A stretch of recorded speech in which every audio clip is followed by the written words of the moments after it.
What happens when it's our children that are pulling away from us after we've done, oh my gosh, so much more than our parents have done for us?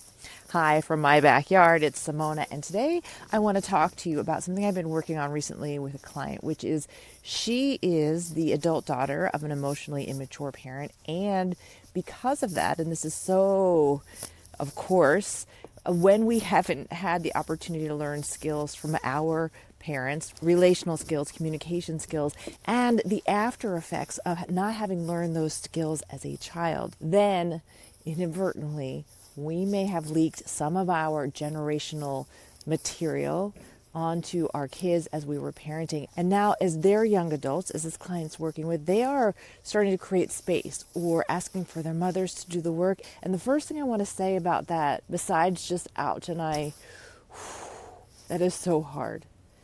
What I want to say is if they're reaching out to say that they want space, or they're reaching out to say that they want something a little different, that is actually, as painful as it is to hear, a good sign. It's maybe not the most effective way to reach out. It may not be easy to receive in the way that they are saying it, but it's a good sign that she's still wanting to have connection. And so that's an invitation, or an AFGO, another effing growth opportunity, where she doesn't need to understand how hard it has been for you to navigate how hard your mother was. I understand. I promise you we can talk about it. But she doesn't need to understand that. She simply, as painful as this is going to be to hear, for her, she has, and I say this with all the love, she's navigating the places where you are still emotionally maturing, and we are all still on our maturing journey, but you're her mother.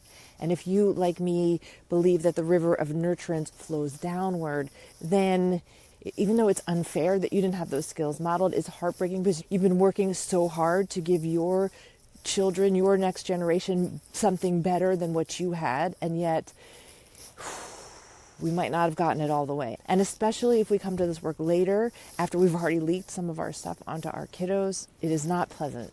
But the good news is, and that's what we're here to talk about, is that there are skills, there are tools, relational skills, communication skills that we can start leaning into.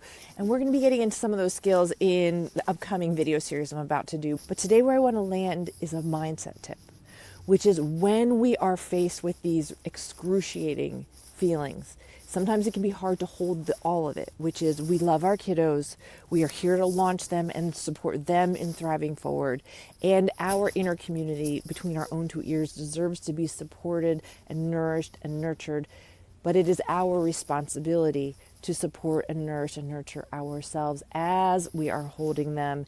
And if they are in discomfort, we get to show up as their mom. And if our inner community also needs a mommy, which we all do, we get to be there for ourselves as we are there for them. And it is not fair.